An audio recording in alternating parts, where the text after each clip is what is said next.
Shannon is going to speak on this state, and thank you so much for coming.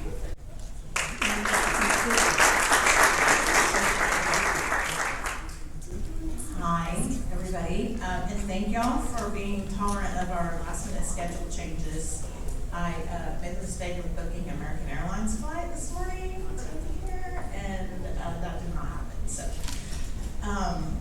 and thank you, Janet, for being flexible on switching time slots with me. I'm gonna start with a little pop quiz. I'd like to have Jennifer's doing some pop quizzes for you guys. How many of you guys were at the annual conference and heard my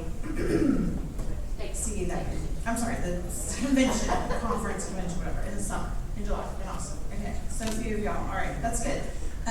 Because this is the same presentation that I did there. This is like right after session, we put together this big fat, what happened during the legislative session in Texas presentation, and then we go around and talk about it to all the different chapters.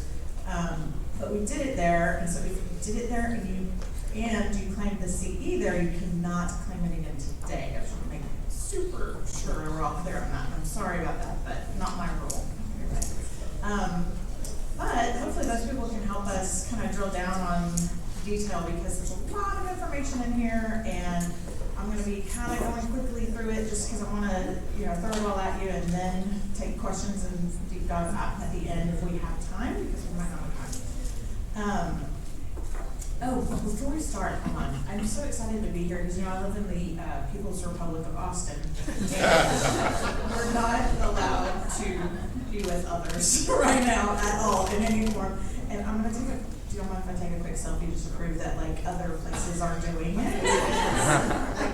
We're all like, no, that's not allowed, that's not safe, blah, blah, blah. And then you go somewhere else and it's totally normal. And we're like, what? What's going on? Okay, come on, everybody smile. This is so fun. Put it in the Austin Constitution paper. I will. It's really true, y'all. They do not allow us to have. It's like China. You can't even get the full internet. It's a little crazy right now. Anyway, all right. So we are going to talk about. I made that word up, snow apocalypse, because I was trying to figure out how do we capture all the crazy things that were happening. This legislative session, at the beginning of the legislative session in January, and it was just a lot. It was a lot. And so we're going to talk about what did actually happen, because I'll tell you honestly, we were told coming into the session, because we already had all these with the pandemic, right? We had redistricting, we had the normal budget fights, we had all the things that we already knew we had. And the legislators told us, you guys, we've got some big problems to sort out with COVID and all of that, and we do not need your little piddly insurance bill crap, right? So just keep it to a minimum and only ask for the really big major stuff.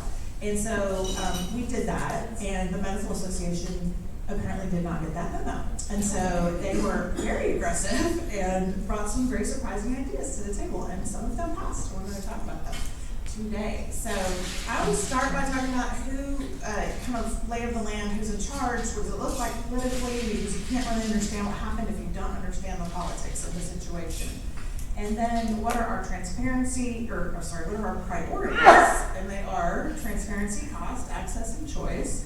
And then anything on the post-ACA market reforms that happen, and then we'll also talk about other priorities like association health plans, which have been resurrected, agent licensing, telehealth, all kinds of amazingly fun and exciting topics.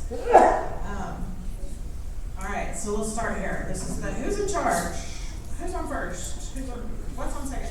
So you guys probably know this because I know you're all really savvy and read the news and pay attention. And no, I have not been with Greg Abbott lately or just to let y'all know, my prayers are with him. I hope that he stays well. This is who's in charge at the state level, right? Which means that Texas is pretty conservative relatively to other states. Everything's relative. But all of our statewide elected officials are Republican, which means compared to a lot of other states, most other states, we are one of the most far right. So that's relevant when we get into the policy of why things pass or why things are happening when they're happening. there was a huge push this year by the Democrats during the campaign season to what they called flip the House, meaning change the balance of power in the House of Representatives so that there's a majority Democrat and not as many Republicans. It's been Republican for quite a while. And they did not. They're not able to do that. The reason why they're making a big push is because this is a redistricting year. I know that sounds like a technical, yucky, boring term, but it's actually really exciting because, we did a census every 10 years. And so we have new data every 10 years about who lives where. And our Constitution says everybody has to be represented in Austin, based on this kind of ratio formula. So then when they get new census data, they are able to redraw the boundaries of the election regions or districts so that the new census data reflects the right ratio, right? So that happens every 10 years, and it's a huge opportunity because if you're in charge during that time, you're going to draw the districts in a way that helps you stay in charge for the next 10 years. And so the Democrats were like, this is it. We've got to make a stand. We've got to change the balance. We've got to have some more power before we go into redistricting. And it was a good goal to have, and they did not meet it. And we were actually all very surprised at how badly they failed to meet it because it was a big push. They were very, very aggressive about it. And in the end, there was zero net change in terms of the number of R's and D's. We're still at 83-67, Republicans, Democrats. We really expected to see 4 or 5 change hands, and they did not. There was one loss, one gain, but no net. So that's where things are in the House. The Senate did see one. They lost one Republican, so they're now 18-13. That matters because for everyday business in the Senate, they have a rule that says that they have to have, it used to be the 2/3 rule. 2/3 of the Senate had to agree to even bring a bill up for debate. Doesn't mean you're for the bill, it means you're okay with it coming to the floor, right? And they've always had that agreement, and it's sort of unusual, and they're very proud of it. And then a couple sessions ago, the Republicans no longer had the 2/3 majority. And so we were thinking well, that's interesting. I wonder what Lieutenant Governor Patrick's gonna do, because he presides over the Senate every day. Well, what he did was he changed the 2/3 rule, so that now you don't have to have 2/3 rule, you have the 4/5 rule, and they still happen to be under it. Well, then some of them lost another one, so now they don't have the 4/5 that they need to control what bills come up and don't come up. So they changed the rule again. So now I don't even actually know what the percentage is now. We don't even talk about it because it's a weird number that doesn't sound good like the 2/3 rule. But they changed it so that basically the number of Republicans that are in the Senate are the number that you need to agree to bring a bill up. Isn't that crafty? So other big changes, and this happened, we came into the session with the Senate Business and Commerce Committee is the committee that most of our business goes through in terms of TAHU. And Senator Hancock was returning as the chair. And he's been in that seat for a couple sessions, and we've worked with him since he was in the House. He's fantastic, he knows our issues, and that was a good thing for us. Well, until snowpocalypse happened, and we had the great freeze of 2021, and afterwards we had this renewed debate around electricity generation, and how are we gonna heat people's homes, and what does our grid look like, and how's it powered? And there was a big conflict between oil and gas, and solar and all these other things, but one of the things that was brought up was, well, we should go back and reprice the way we charged everybody for their electricity during the freeze, because it turned out that it generated some really high bills for people because it just was such a mess, right? And Kelly Hancock say what you will about him, he is a market freedom guy to the core. And he said, going back and retroactively repricing things is not something that I can get behind. And Lieutenant Governor Patrick said, well, you better or you're out of a job. And he said, I cannot, sir. And he's out of a job. So he is no longer the chair. And this happened at the end of session, but he was, they took the issues out of his committee during session. So it was really a pretty big ruffling of feathers that happened. And then since then, he's been removed as chair for that committee, and we now have Charles Schwartner, who's the chair of that committee. He does have a different committee. It's Border Affairs and Border and Veteran Affairs, that's what it's called. And he'll be great with that, but it's not you know, it's not the one that he wants, I think we can say candidly, and we're gonna miss him, but that happened. Let's see, they've also moved insurance issues out of that committee with all this change over to the jurisprudence committee, which does not make sense at all, except that Charles Schwartner is a doctor. And I think they wanted to avoid the appearance of putting all the insurance bills in a committee that's chaired by the doctor. So we're now in the jurisprudence committee, and Schwartner's still chairing business and commerce, and I don't really know how that's gonna go down over the next 18 months, but we'll see. In the House, we had a new Speaker of the House, Dave Phelan. He's a fantastic guy from Beaumont. He's a moderate Republican, most people would call him. He's been in the House a long time. He's one of these guys who lives and breathes politics every day and always has. Like, his first job was in the Capitol. And he worked, the whole time he was at UT, he was at the Capitol working in some form or another. So he really, really loves this stuff. And I think he's very committed to doing a good job. And then we got a new committee chair in the House. On the House Insurance Committee, we got Representative Oliverson, who is also a doctor. So no one cares in the House if we send the insurance bills to the committee with the doctor in charge. But that's probably because Dr. Oliverson is a little bit of a unique physician in that he does not always, he's usually not the one who's pushing a bill that's going to benefit the doctors the most. He does a really good job. He's typically pretty neutral. He listens to our feedback. He's very fair. And I think Phelan said, you know what, he knows these issues. He's dying for this job, and so far he's doing it well, so let's give him a shot. And he mostly did a good job, but we'll talk about a couple places where he did not. We still do not have a commissioner of insurance. Ours resigned before the session. They did not replace him during the session, probably because if you do that during the session, your home senator has to sign off on you getting the job. And it's just during session that has to happen. If you get appointed outside of session, your senator does not have to approve it. Our new home senator in Austin, Texas is a very, very liberal Democrat, Sarah Eckhart, and she is basically never going to approve anyone that Governor Abbott chooses for the job, and that's who gets to fill it. So I think he's trying to avoid doing that and having to go through that process, and is going to wait until we're done with all the legislative sessions to appoint a new commissioner. So we'll see how it goes. This is the detail on who's on the Senate Business and Commerce Committee now.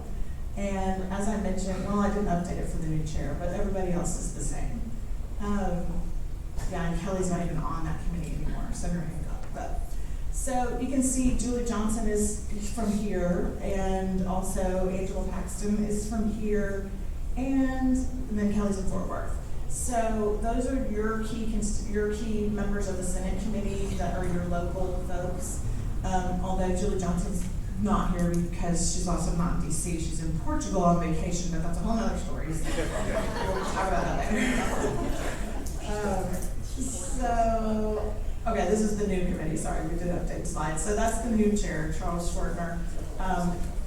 Yeah, like I said, we did get one other addition, which is Cole Horst. She's from the Redmond area. She's great. We've known her a long time. I think she'll be good to work with. And Angela Paxton is a pretty conservative Republican, and she has been very good for us to work with as well. And then this is the new jurisprudence committee. So this is where our stuff is going to go from now on. And it's very small. It's so small compared to business and commerce, and I don't really know why it's so small. It's really up to the lieutenant governor how big and small he wants things to be. I think we'll see some more people added to this since he's moved the insurance issues over there. We just really haven't done anything since he did that because it all happened after the legislative session. But that's who it is, and right now, you guys do not, Brian Hughes is your closest member, I guess, and he's in Mineola near Tyler. Not familiar with East Texas, but you should be because I'm from Tyler and it's a great place. So just telling y'all. Okay, so this is on the House side. This is the House Insurance. This is who serves on that, and we talked about Tom Oliverson, and then Hubert Bode is the vice chair. He's actually the senior member of the committee and has been on there the longest. And then you have Scott Sanford is from McKinney, so he's your local guy on this committee, and then also Gonzalez is also local, and then Romero's from Fort Worth. So you kind of have a balance. You got a very conservative Republican and a very liberal Democrat, both from your area, and then Romero is liberal Democrat from the Fort Worth side, which is somewhat unusual. But it was an interesting mix of people. It was a lot of rookies. All the blue names are brand new to the committee. The green ones were returning. That it helps us when people return because, as you guys know, insurance is a technical topic. And it can be hard to explain some of the really nitty-gritty details to people that have never even been on the committee before and probably have never purchased their own insurance in many cases because they work for the state and the state just gives it to them, right? And they don't really know much about it. So it's more difficult when we have new folks because we just have to get them up to speed. We talked a little bit about the insurance commissioner issue. These are the folks who have been discussed as we know they've applied. We think they're the front runners. We don't know why nobody's been named yet, but like I said, I think after special session we'll see that happen. But the good news is all the people that are on the list of front runners are great folks who have good experience and we have good relationships with. So any of them will be fine by us. So, when we started the session, one of the things that was a stumbling block was we were still kind of in the thick of COVID. We didn't have a lot of clarity around what was safe and not safe, because now we totally do. And they tried to come up with some protocols, right? And so the protocols were there was a testing tent on site, and if you wanted to go into a committee room or a chamber, you had to have a negative test that day. It was a rapid result. They emailed it to you, you got a fancy wristband, and you go on and do whatever you want. On masks and things, and they left each individual legislator to determine their own protocols for their own office, which seemed like a good idea until you were me and you're trying to go up there and have meetings with, you saw 9 different people on a committee, some Republicans, some Democrat, and you would go to the Republicans' office and walk in, if you had a mask on, they look like you lost your mind. And you go to the Democrats' office and the door's locked and they won't even open it to talk to you because it's not safe. So that was like the variation within our day. You schedule a meeting with them, and if you had a piece of paper, you had to slip it under the door, and then the Republicans were like, come on in and take that crazy mask off and come get in my face and give me a hug. So it was just a very, very odd situation, but it was pretty much party lines, as we all know. It's not a political issue, but it is a political issue, and here we are. So the testing tent is now gone, even though we're in special session and we're still there. They're not requiring the negative tests anymore. They're just kind of follow the protocol, do what you want to do. It's a free-for-all, why not, right? It's also the Capitol's underwater right now because we had a big storm last week and I had 4 inches of rain in an hour, and it was literally dripping through the skylights of the offices. So the extension is closed because of that right now. Super crazy. So I mentioned that at the beginning of session we were told like there's just a lot, right? There's a lot going on, and we really need to just keep it to the most high priority issues, and don't bring in a bunch of little ticky-tacky stuff. We had the budget, we had COVID, we had winter storm. We didn't even know we had the winter storm when we started, and then it happened like a few weeks in. And then, of course, we had this voter fraud issue, which at that point was just sort of bubbling. We knew it was on the top of the list of priorities. We didn't know exactly how good or bad it was going to be. Ha ha ha. So we'll go into a little bit into the details of what TAHU was working on the session and what priorities we were pursuing for you guys. And these priorities were set originally by DAHU at the national level. This is when I should do my poll. Raise your hand if you say TAHU is the right pronunciation. Okay, so I think I'm getting this. I'm finally figuring out why this is happening. Raise your hand if you say TAHU is the right pronunciation. Okay, the reason why is because you guys are DAHU. TAHU, right? You're not DAHU and TAHU, right? But then some other chapters really believe that it is TAHU. Like I will do that. So example, and same number hand up for TAHU. And I'm like, we gotta really settle this once and for all. I don't know how to do it, but anyway. But so DAHU originally set these priorities for us. We adopted them. We talk about it every session, and we still felt like these were the right ones for us to pursue. So that's how we try to categorize what we're looking at and what we're working on and how. Although as you'll find, it sometimes gets more complicated. So the first block we're going to talk about is the transparency. And these are 2 bills that we supported as an association under the transparency priority. So the first one is an all-payer claims database. We call that a APCD, and the big world, and they're very commonly created in states that have adopted a dispute resolution system for surprise billing.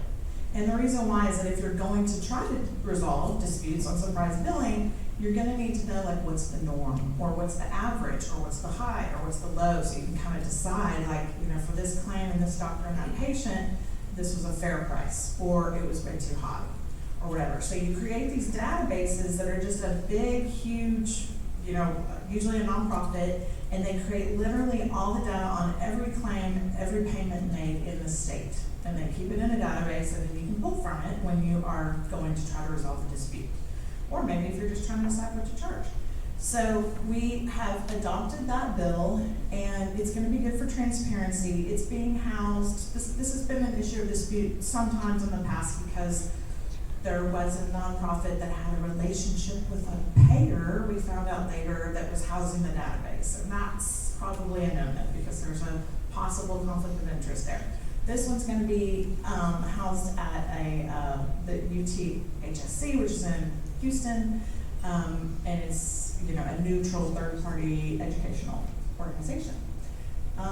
There is a stakeholder advisory group that they are forming at TDI on this, and the deadline is January 1 to apply. And I really, really, really want somebody to apply. I want a few of you guys to apply because this is one of the ways that we are able to strengthen our relationship with other stakeholders in the industry, is if we have folks who serve on these stakeholder groups that TDI will convene from time to time, and they haven't done one in a while. The last one I know of was like maybe Clean Claims or something, which is a long time ago. So if you're in Austin a lot, or maybe there's somebody in Austin you know of that would be good for this, let me know, because we really do want to get somebody on this stakeholder group around the claims database. So then we had a hospital price transparency bill. And I'm not going to call them by the numbers anymore because as soon as the session's over, we stop talking about the numbers. I'm going to just talk about what it does. But Janet mentioned that transparency was the word of the day in DC, and it was in Texas as well. We did a bunch of stuff to just mimic what they're doing in DC, adopt it here locally, and that's what this hospital price transparency bill is. It requires them to provide their cost data on in a consumer-friendly.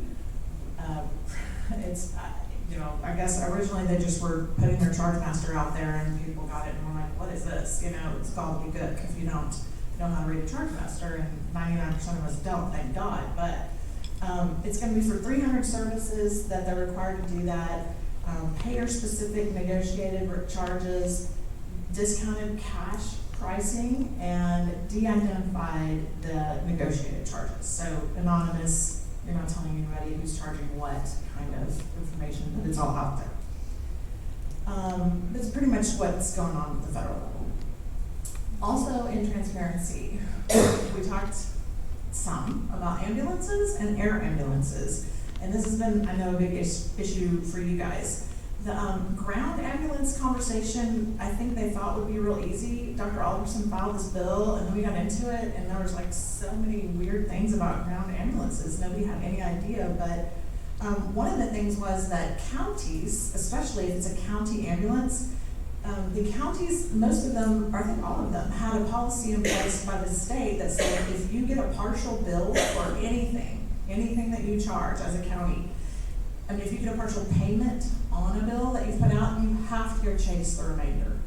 Well, in an ambulance setting, that's surprise billing, basically, right? You put out a bill, somebody pays you the fair and reasonable, and you gotta go get the rest. And so it's a problem. So they did fix that. So they've given counties now the ability to say, I will accept this partial payment as the full payment and not go chase it anymore. So if a county tries to tell you that they don't have a choice, they have to go chase that bill, you just call me or look at this and tell them that they're wrong because they don't have to anymore.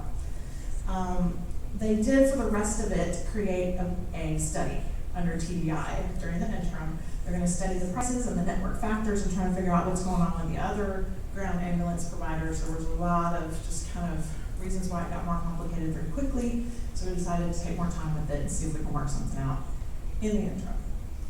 The next bill is on unauthorized insurance products, and that sounds kind of scary. Yes, ma'am. Air ambulance. lives, where is that sitting? Because that bill is the astronomical bill. I know, and the problem with air ambulances, they do try every time in Texas to solve this. The problem with them is the FAA technically has authority to govern any aircraft in the sky. So that means they have the authority over air ambulances as well, because they're aircraft in the sky. And when a federal entity has a specific authority to regulate something, that preempts anybody else. So we can try and get at it in all these creative ways, subscription plans, whatever, but we cannot really adequately address it. But I know that they're making a lot of progress on this at the federal level, so I do, and that's just gonna have to do it. So I think we are gonna see some relief. Did Janet talk about it in her? She's not here. I know they got really close on something in the spring, so I think that we'll see some relief at the federal level, but I just don't think we're gonna be able to solve it meaningfully here in Texas, so that's the issue. But thank you for asking that question. Okay, so unauthorized insurance products. This, you guys might remember if you were following the big dust up that happened a couple years ago between TDI and a company called Galleria. And that was a big mess in a lot of ways, right? And one of the ways was that TDI got essentially, they lost in court when they tried to take them to court because Galleria said, we're not an insurance product. Therefore, you don't regulate us. Therefore, you can't discipline us for pretending to sell insurance products. Just such a creative argument, right? That's what gives lawyers a bad name. But so they won on that, and then they had to hand it off to the AG's office because the AG doesn't have that problem of not being able to have authority over them. And the AG ended up, finishing the job and getting it done. But it made TDI very aware of all these shortcomings in their laws around the unauthorized insurance products. So what it does is it strengthens their ability to do enforcement around these kinds of products. It revises their cease and desist procedures because they weren't able to really use those because they weren't very good in the old version. It takes away some of their deadlines because that was hampering them because they couldn't get things done fast enough. It wasn't due to their fault, it was due to some of the fault of the process that was required. And then it ups the max penalty to $25,000 instead of, I think it was like $1,000 a day or something. So much higher.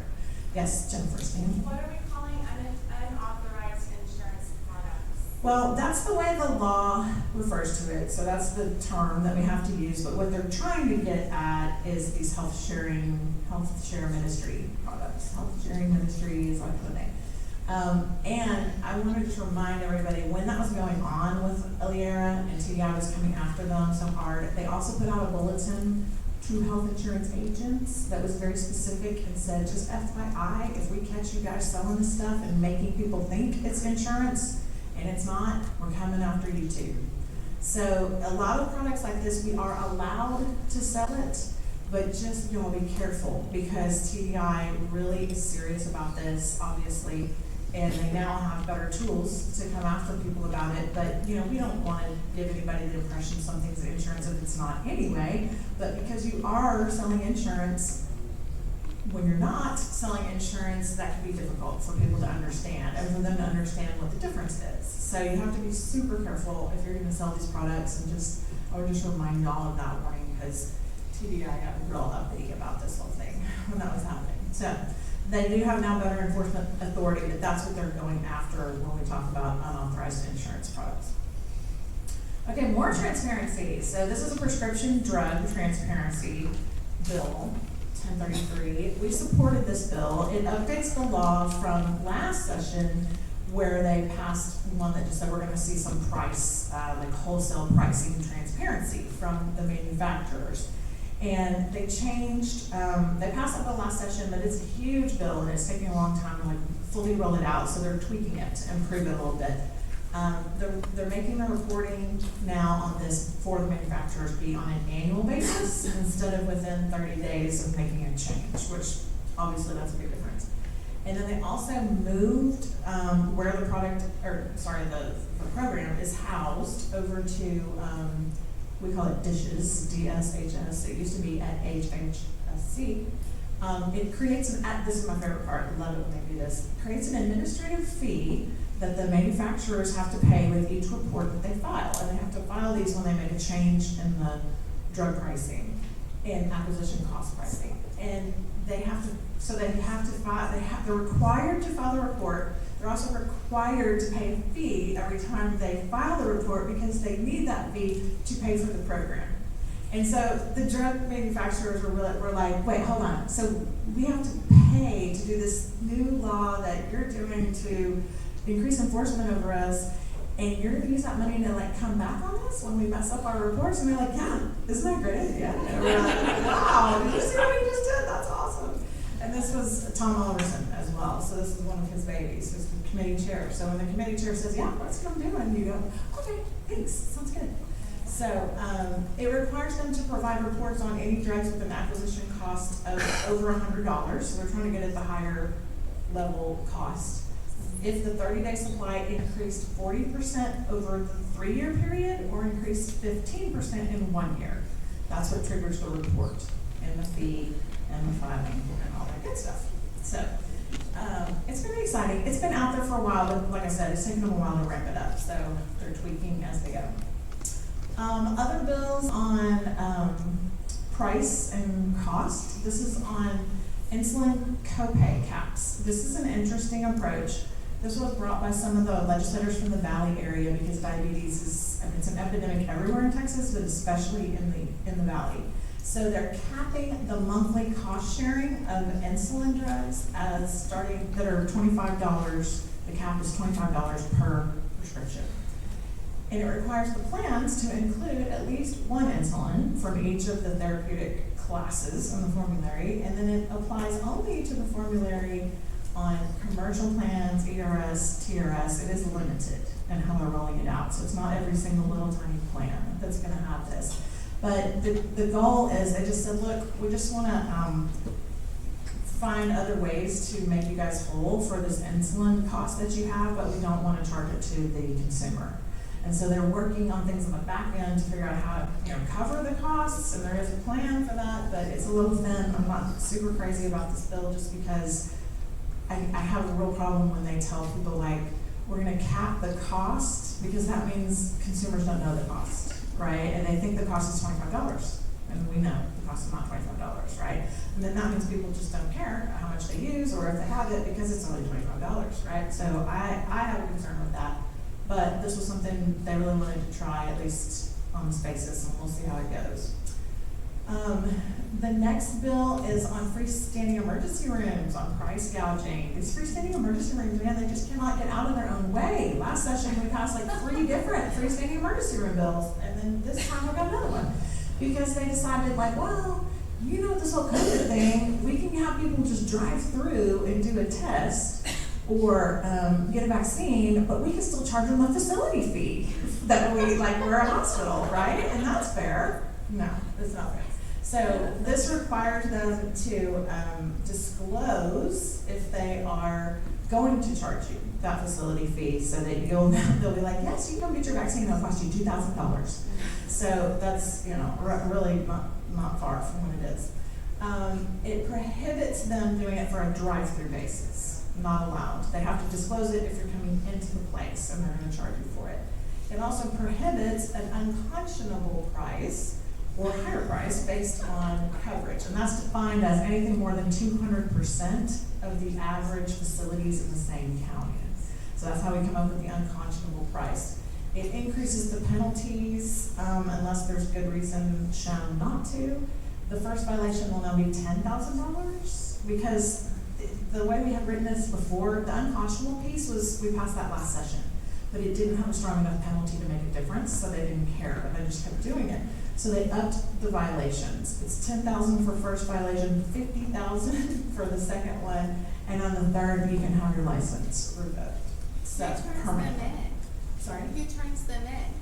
I love this question. Who turns them in, right? Who does turn them in? Because every time I hear about it, I'm like, you need to call TBI, or it's actually the HHSC that governs the hospitals and freestanding emergency rooms. But who really turns them in is the executive director of the hospital association, and I'm not kidding about this, right? So like all of her hospital, not hospital association, the health plans, I'm so sorry, Jamie Dudenstein, who's the executive director of the health plans. She has all of her people out there. If you guys see one of these, call it in to me and tell me about it. And she keeps a log and she calls them every day. And she reports every day to Health and Human Services violations that she sees in the freestanding emergency rooms. When is this effective? 9/1, unless otherwise noted, and this one's 9/1. Okay. So, it does allow them to do cash discounts, so they can still do that.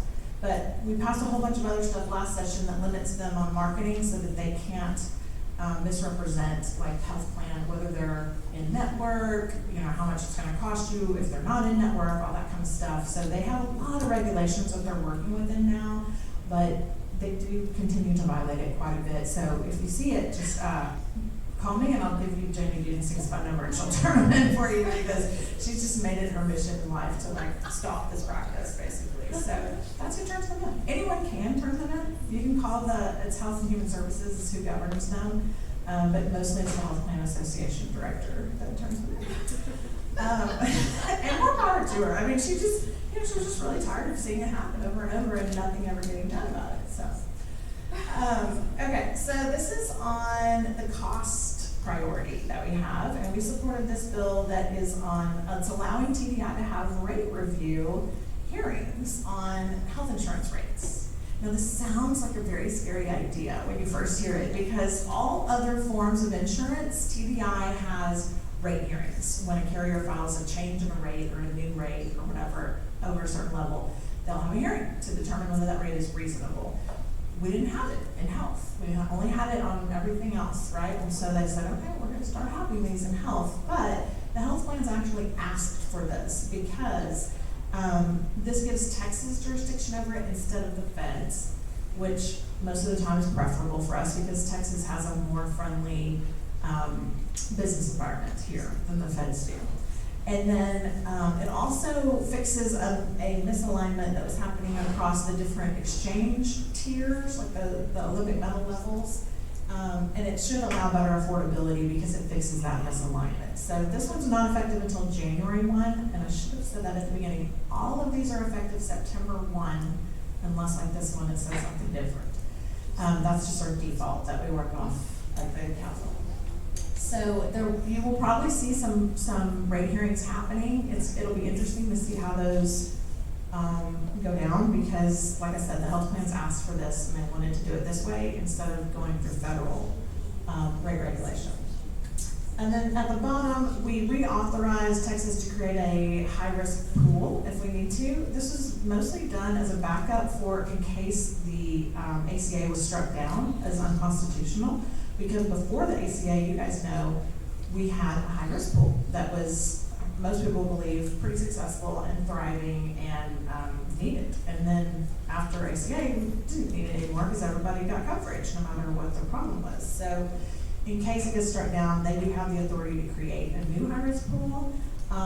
That legal review has been decided at this point, so I don't think they're going to need it, but they have that option if they ever have to. Yes, Steve? Yeah. On the last thing, TDI rate review, that would not have anything over group that's experience rated or anything like that, correct? Is experiencing what? If it's experience rated. Oh, experience rated. I don't think it should. Yeah, no, I don't think it should matter for experience ratings. Yeah, it's just for if the carriers, right? Yeah. All right, thanks. Yeah, and it is more limited. I didn't put all the detail up here, but it's limited on which rate changes will be reviewed. It won't happen every time there's a rate change. Okay. All right. So moving on. Okay, I really like this one, and I want you guys to look at it and tell me what you think.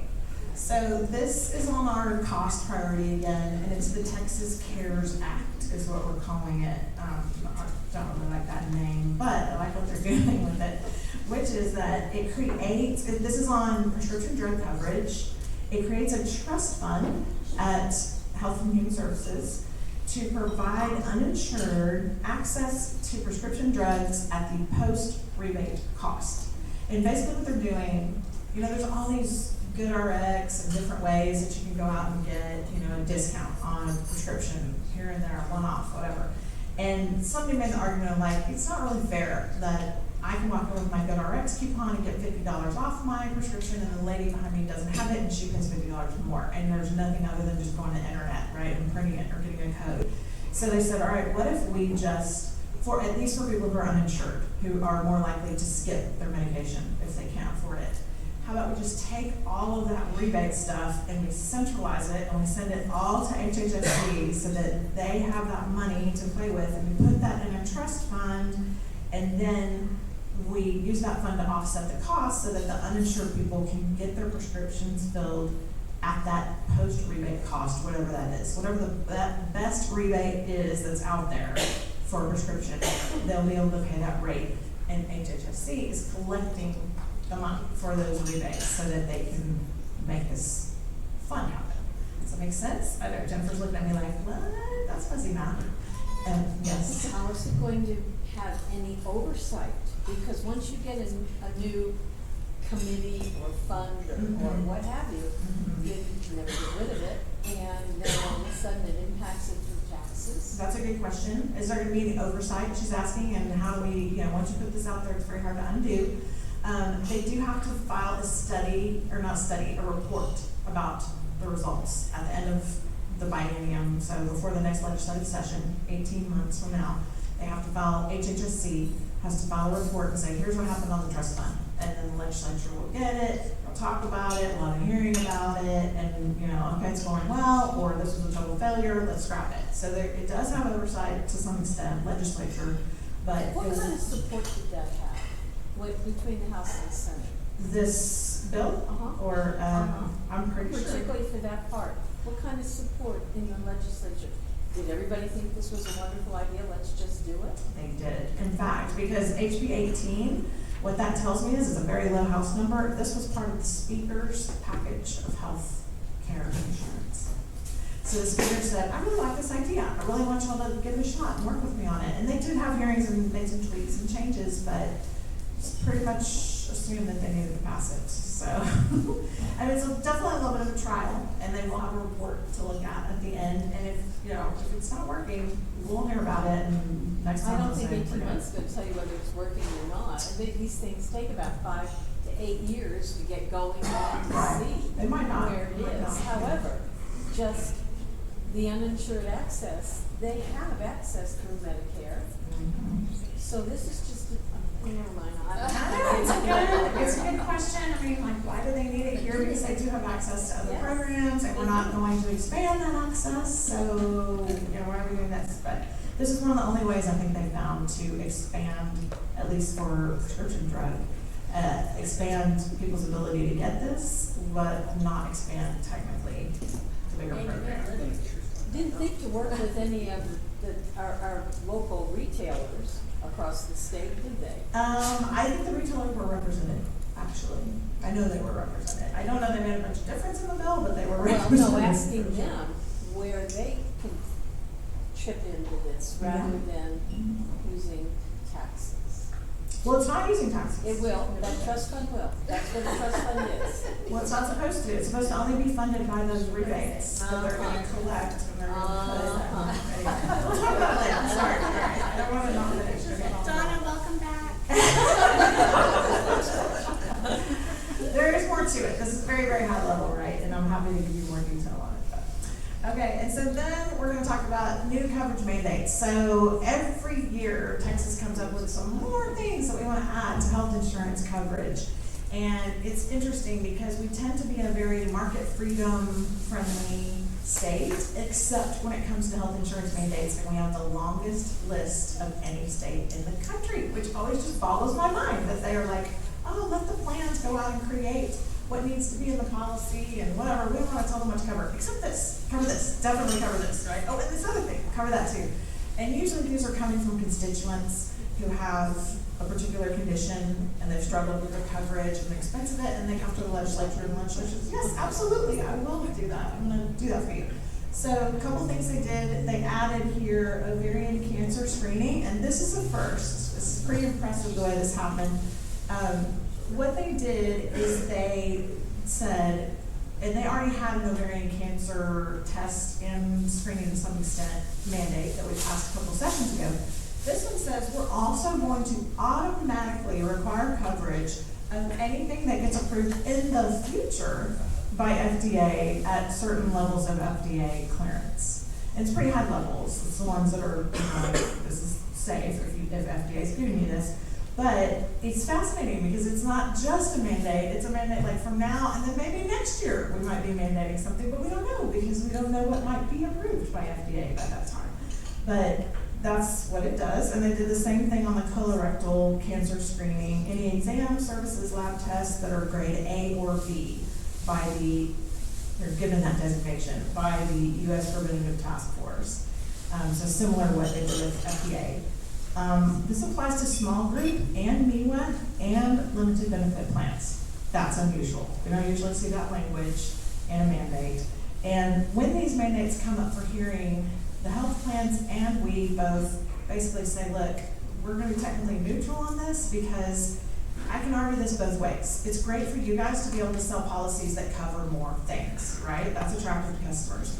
And the more things you cover, the more expensive the rate is, and that's not attractive to customers. So it's a real struggle every time the health plan tries to put numbers on it and just kind of give that to the legislators and say, this is your call, we can see both sides of it. If you add it, it's gonna add approximately X to each policy sold in Texas.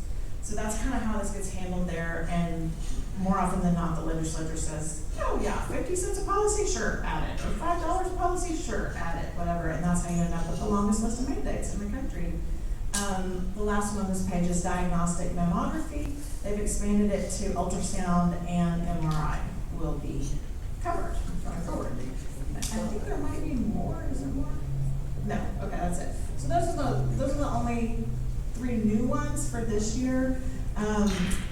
But like I said, it's already a very long list, so it's a difficult issue for us to manage. We just, have to kind of let them make their own call. And we're also aware that usually when these get brought to them, it's by a constituent who has a really serious health problem, and they want to help their constituent. So it's a tough situation. All right, so on the access goal, we supported these bills that were on teledentistry and the interstate medical licensure. So teledentistry, there was a huge explosion of telemedicine during the pandemic, right? Because nobody wanted to go to a doctor's office, nobody wanted to leave their house, but they still got sick, they still need help. So a lot of the barriers that had been in place that were put there primarily by the medical association, because the doctors were afraid that they would never have a patient again in the office, and they would not get paid, and they would not have a doctor-patient relationship with people. They blocked everything as long as they could. And then during the pandemic, and we did work something out a couple of sessions ago to expand it somewhat, but it was still controlled. And then during the pandemic, all bets were off. The governor wrote a bunch of executive orders that said, I'm going to let a bunch of different people do things in a way that they normally can't do them, including teledentistry and including some other parts around telemedicine. And he just said, we need to use this as much as we can because everybody needs to stay safe right now. And guess what? The sky did not fall because we, let some of those doors open. So they recognized that and said, why don't we just keep some of these? Because they're working fine. We had concerns, but it got pushed because of the emergency and it's turning out okay. So we'll just keep them in place. Mark. What did this do to TMA's credibility? That's a great question because I think it's lucky that they had finally come to the table and worked something out a couple of sessions ago, because then they were able to say, oh yeah, sure, we're fine with that, right? We have an agreement and we're totally reasonable about all that stuff. So it kind of saved themselves a little bit. But yeah, for those of us that are paying attention, it does really kind of damage some of their, talking points about how awful some of these things will be for them when they happen and then they're not awful. So one of these is teledentistry. That seems weird, doesn't it? That you can see your dentist by the camera, but sometimes the dentist just needs to look in your mouth to know what's going on. They don't necessarily have to be there doing things to it, but they can just look at it by a camera or something like that. So they did have a hearing on this last week. A lot of conversation about Invisalign. Everybody talked about Invisalign all day long. That's all anybody cared about. So they are still recommending that you're required to have one in-person visit before you go to virtual for Invisalign and those kinds of, several of them now. They don't have a final rule out, but that's what most of them are recommending. So, and that was their hang up originally with telemedicine, is the doc said, you have to see somebody in person first, and then after that, you can go to telemedicine. Now that's off the table for most parts, but not teledentistry, we're still gonna talk about it. And then on the medical licensure, this is the other thing that doctors did not want to happen, is nobody can come in, we're here, and we're the doctors, and nobody else can come in, and they can't practice across lines, and we are highly qualified and nobody else is, so we need to be super, super strict about that. But we just expanded telemedicine to out-of-state doctors who apply and want to practice in multiple states. They have to agree to be bound by the laws of our state, but it will give us access to more doctors, which during a pandemic, when everybody's sick at the same time and there's no hospital bills and you don't want to leave your house, but you can't get a doctor on the phone, well, maybe you can get a doctor in Oklahoma instead of a doctor in Texas, and that might be allowed. Okay, these are a couple of exciting things too, I think. We have to keep our eye on them.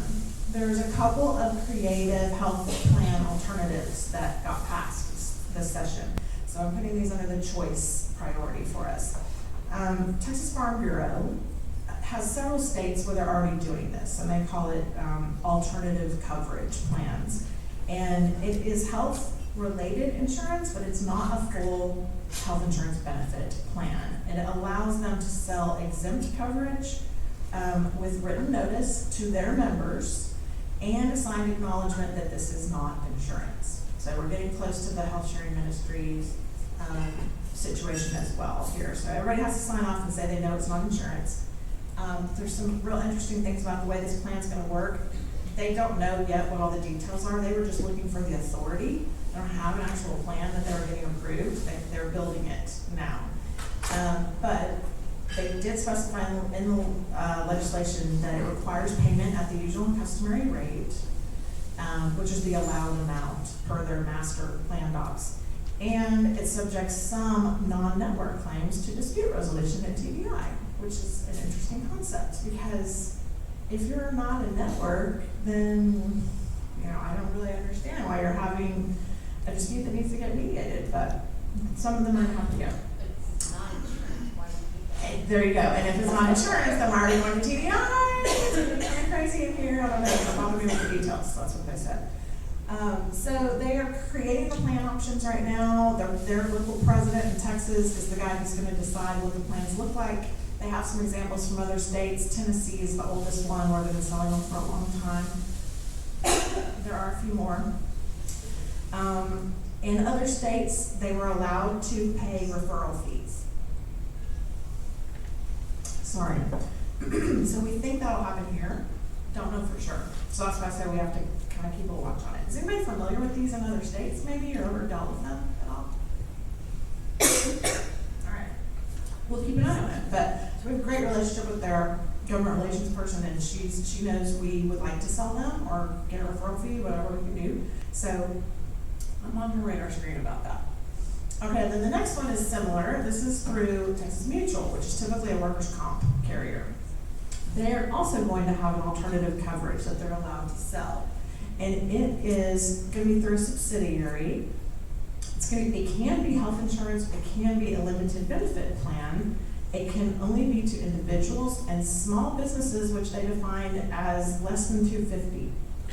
Not sure where that came from or why that was allowed, but since it's totally inconsistent with everyone else's definition of small business. They missed the hyphen between 2 and 5. I guess, I don't know. Oops. So this will be to their policyholders or their employees. It cannot be a workers' comp policy that provides liability coverage to non-subscriber employers. That's a big no-no in the workers' comp world. It requires them, there's a very specific list of what they're required to do when they create these policies, which it has to increase competition. I don't think I think it's innovation, not invocation. That improves quality, lowers costs. I mean, all these great goals that everybody agrees on for health insurance and what it should do. I think it was just basically them saying, okay, now if we're going to let you do this, you got to make sure it does all these things, right? Because these are things that we need help with and that we're struggling with. So make sure you do that. They have to report on their proposed offerings by September 1 of next year. So this is like the other one, it's in process. We don't know what they look like yet, but we will. And then they won't have the plans ready for a year after that. So this is a long-term proposal, but, you know, creative alternative. Yes, sir, Steve.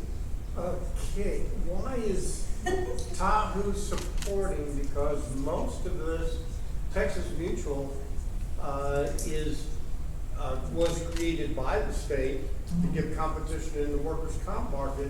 It's sold by P&C agents, and I assume the P&C agents are going to enter into our market. I would think very few of us sitting here are going to be selling a plan through Texas Mutual. Possible, I don't know, but. Well, I did ask them early on, will agents be able to sell these policies? And she said definitely yes, no doubt. So that's the main reason why we supported them. Also because it's a creative alternative, which we know people are interested in right now, that will be lower cost. But it's, yeah, it doesn't fit squarely within a certain, you know. Almost feels like the public option that we're fighting so hard on the federal level. They don't want it to look like that, and I don't think that TDI will approve anything like that. So there was conversation around that, and that was a big, you know, deal breaker. Yeah, I think they're looking at this as an alternative to the things that exist in the ACA. Mm-hmm. That's how they're looking at it, because Exactly. you know, things like level funded and things like that exist today that are more or less designed to get around some of the rules that are in place from the federal, you know, rules. Right, and like I said, this is a long-term proposal. It will go through several stakeholder opportunities at TDI, and we definitely are following it. And it was clear that they did not want it to look like a public option, and they know that. So, and the lady who is in charge of government affairs for Texas Mutual is very sharp. She gets it. I really don't think that we should expect them to pull any sneaky moves on this. But so, like I said, we don't know. I mean, they're just working on the proposal right now. So, Is there any way that we can get more information on this? sure, absolutely, yeah. Through you or? Yeah, for me. Remind me afterwards, and I'll get you what we can right Thank now. you. That's smart. And my understanding is that these entities weren't the ones out there asking for this. It was like outside folks are saying, hey, we want you to do this. So these entities, I believe, Right. are searching for things or how to address the issues. Yeah, So it's because not the as if they have market- a pre-made concept of what things are going to be. Right. But Exactly. why would TAHU support? What was the? Because they'll let us sell them for a fee. I mean, that's the number one reason is, That was the reason why the whole TAHU board approved? Well, no, Why would and we not want an we- alternate? Why Well, would we and not that's want the, so Donna, when we work as part of the legislative council, which Mark and I are both on, you know, our thought is from a consumer point of view as well. So we like the short-term limited duration plans because of consumer choice. We like AHP's consumer choice. Same with this. This is another consumer choice that would hopefully allow us to get more people covered under something, so decrease cost across the board without expanding Medicaid and putting a burden on taxpayers. So that's for me, that was my biggest reason to go for. Yeah. Okay. And quite frankly, this provides more competition for the carriers that exist today. That's true. And That does do. competition generally is a good thing. So that shows you how magnanimous some of the people on the board were when they made these decisions. But here's something. yeah. Okay. I mean, I kid when I say we support it because they'll let us sell it and get paid for it, but it hit a number of our boxes, right? It does provide different options that aren't there right now. It hopefully will lower costs on those options. We are allowed to sell them, which helps us service our customers better. I mean, there are a variety of reasons why we found to support them. Yes, ma'am. Will they be underwritten, parity issue, or what are these policies gonna be like? I mean, 'cause usually they're cheaper because they can underwrite. Right. Yeah, I don't think they're gonna be guarantee issue. I think they're underwritten. But there's literally nothing, I'm going to tell you from some knowledge that I have on the subject, they don't have anything pre-formulated. It's in a discovery process. Whether they come up with anything good, we don't know. This just allows them to come up with something.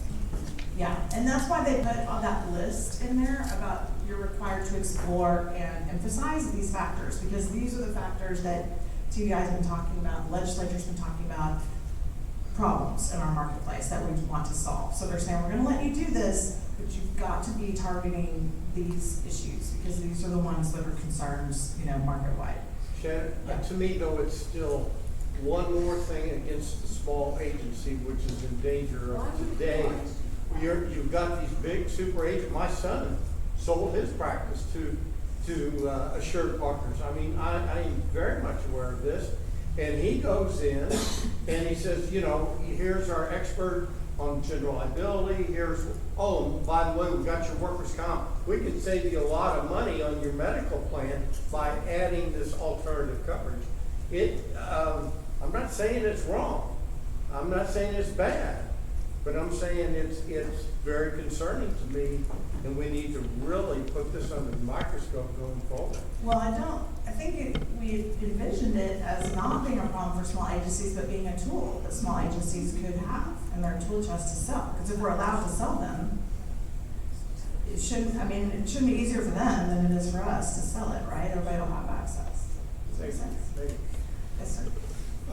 I'll also say some of these things we support, TAHU, I'm also NAPA Texas President-elect, and TALHI, all three associations, we tend to try and support what each other is doing on the insurance side. And TALHI probably supported this for the insurance companies. I'm sure NAPA Texas, we also supported TAHU again, so that the industry has a common face, common front to the legislators, that we support one another to get more of these bills passed that are pro-industry. Right.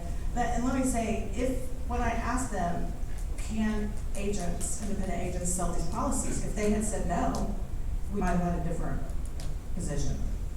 So it's not the only reason why I supported it, but it was the better answer, right, for us. Yeah.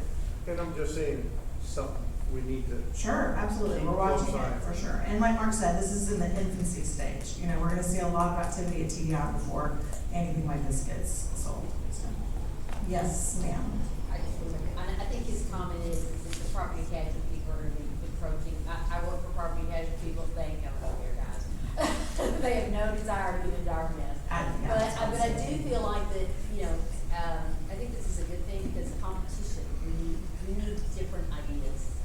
Especially the small group market. I don't think there's anyone in this room who doesn't agree that the small group people got screwed. Well, and you have to look at it from a Fed point of view, right? We just heard Janet speak, and we're anticipating the short-term limited duration plans to just get split, right? So again, this is the state coming in, your lobbyist and your association coming in and saying, okay, if the feds are going to cut this STLDI, which I frankly like, then what else can we do to kind of keep something in Texas? Right. Yeah, that was definitely a concern. We will definitely keep an eye on this, and I appreciate y'all letting me know that it is something we need to be proactive on. That helps. This is why I come out and talk to you guys, so I can learn what your priorities are. And I will make sure I include anything that we see on it in the weekly emails. Don't read the weekly emails on Good. Awesome. Thank you. Okay. All right, we're going to fly through the rest of these. We're almost done, and we're going to fly through the rest of these. I did just make a list of COVID-specific bills that passed this session because it was a huge topic of conversation. So I just want y'all to have kind of a high-level view of what was passed. There's a broadband expansion bill, which, when the entire state stops and everybody tries to get on the internet at the same time, and you realize we don't have enough broadband statewide. So they passed a statewide infrastructure type bill to work on our broadband coverage. And then liability protections. These are on, who's going to have liability for COVID cases. This provides retroactive protection for healthcare workers unless they knowingly fail to warn or remediate and comply with the government standard, and then somebody gets sick. I mean, there's going to be a lot of litigation on this stuff, so they're trying to get ahead of it, and say what the rule's going to be and what you can trouble for, and what you can't. Also on schools and product liabilities, usually it's around the government standard, because that's all anybody had to go off of. Again, flying through these, but I can give you more information on it if you want. Workers' comp coverage, it creates a presumption for first responders that they were within course and scope when they got COVID, if they are a healthcare worker, first responder, and got COVID on the job. So that's just gonna help them get coverage under their workers' comp policies a little easier than it would have otherwise. And that one's effective immediately to claims pending or filed. That's unusual. Only in a pandemic do you see that happen. The Epidemic Health Institute, this will coordinate efforts to protect public health, support preparedness going forward in case there's another wave of, I don't know, a Delta variant, and here we are. So that was forward thinking. And this is my favorite slide of our whole deck, last one. Bills that died and may come back. And the reason why it's my favorite is because it helps y'all understand some like crazy stuff that is out there that we hear and have to actually fight every session. There was several health sharing ministry regulations. Y'all, I wish you could have seen that, because basically there were like 3 different bills, there were a bunch of different hearings, and all of the health sharing CEOs came and fought amongst themselves about who had the better policy or the better product, and they were basically all greedier than the next. And Tom Oliverson was handling the lead bill, and he is a very, very strong man of faith. He really believes in these health sharing ministry products, and he thinks people should be able to support them. And after that hearing, he was like, "Get those bums out of my office. I never want to see them again." I mean, it was crazy. I could not believe it, but it really, they did not do themselves any favors at that hearing. So Is he the one that spoke a couple of years ago at Tom? he has, yes. He's in Houston. He's so good. He's great. He is really, really good. Anyway, we'll see this again, I'm sure. They just couldn't get anything, even slightly agreed to, because those guys all hate each other so much, which is so odd. But so they didn't pass anything this session. It'll be back. There was a telemedicine payment parity bill. This is another way that we're seeing mandates come forward, that not that you have to cover something, but you have to cover it at the same rate as something else is covered. So this would have mandated the payment of office visits to be the same if they were provided by telemedicine or in person. And that bill died too. But it was a conversation that we spent a lot of time in the legislative council talking about, like, didn't we pass telemedicine a couple years ago because it was going to achieve savings? So then why would we mandate payment at the same level? That doesn't make sense. But we were right, and it died. There was a bill expanding the scope of APRNs so they could do a little bit more work independently. They had more support than they've ever had before, and the Medical Association still beat them down. They didn't even make it out of committee. It was interesting. There was a deceptive health plan marketing bill. This one was the toughest one for us because it was geared at us, for agents. And it would have required the recording of every call you have with any customer ever in the history of your life. And keep it for 3 years or something. And it was the agent who was going to have to prove compliance with this marketing bill. And what they were trying to get at was like unauthorized products and cold calls from firms outside of Texas that are robocalling and trying to trick seniors and things like that. And they have trouble coming up with the proof because it's a swearing match. A senior answers the phone, "Well, he told me this," and then the person, "No, I didn't tell him that." And so they're like, "Well, let's just make everybody record everything." And I was like, "Wait, hold on. Everybody record everything?" And they're like, "Yeah, and the agents too, right? They'll be fine with that." And I was like, "Oh, no. Body cameras. We want video too. Yeah. So we killed that bill for y'all. And I don't know if that'll be back or not. It was really a TDI thing because they were just looking for ways to get the proof. And I was like, "Can you just call me and we'll work on that in the interim, because this is not really the way." TDI had a great idea. I mean, they just kept. It's not that they had the great idea. It was CCCP, so had that great idea, which is a consumer-oriented think tank. But the reason why they were having it is because anytime they took a complaint to TDI was like, "Well, I don't have the right proof. Do you have a recording? Do you have anything? Did you take notes? Well, it's not anything like that." CCCP, is that the federal level? No, it's a state Center for Public Policy Protection. CCCP. It's a consumer-focused think tank here. But so that was the only way that TDI would tell them that it would solve it. So it wasn't quite their idea, but it sort of was, they're nudging it that way. I think there are probably some other ways we can solve it. Limited benefit plan disclosures. They also had a whole slew of 9 new forms that they wanted us to get signed every single time somebody bought one of these policies that we're right now not having to get signed and disclosed and sworn off in person every time. We beat that one too. And then there was a MIWA expansion bill that was pretty crazy. It went down to groups of 1 and did some things that we've talked about in the past on MIWAs that I think the market has decided is not a good idea. And that one died as well. I think it'll be back, but it died as well. So that is basically it. And so this is me, and I'm sorry that my husband is not here. He sends his regards. And Anything on association plans? so the association plan issue came up while we were in session. There wasn't anything in legislation that happened on them, but TDI put out a bulletin saying, oh, we're gonna adopt what's happening at the federal level, and we're gonna push them out under large group plans, right, Mark? Was that right? Yeah. So they're moving them under large group and kind of reviving them as a concept. I haven't heard a lot about it since then. Anybody heard a lot about it since then? It's the same issues that they've had before because of, Trump's executive order is still in court. We still haven't heard. So that's been put on hold, so. That's why it's still on hold then, Yes. right? Yeah. And I would be remiss if I did not mention the TAHU PAC, which Mark Bowman has done such a fantastic job of talking about. But people ask me all the time, well, I'm already doing the other PAC, PAC. I don't need to do TAHU. No, yes, you do. We need to do both. They are totally separate. They cannot be used for the same purposes. One is federal in DC, one is statewide here in Austin. So all these things that we're talking about and bills that we didn't like, that we killed, that's in part possible because we have a healthy PAC. We're able to support good people that understand our issues and that we work well with, and that makes our job easier at the Capitol when we do have these crazy bills and we're able to give feedback, and that feedback is incorporated into things. So, but it's hard to do without a PAC. I'm not saying it buys you a vote, I'm saying it buys you an audience. Hard to do without a PAC.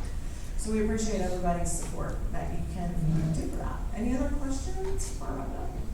All right. Thank y'all. It's great to see you guys.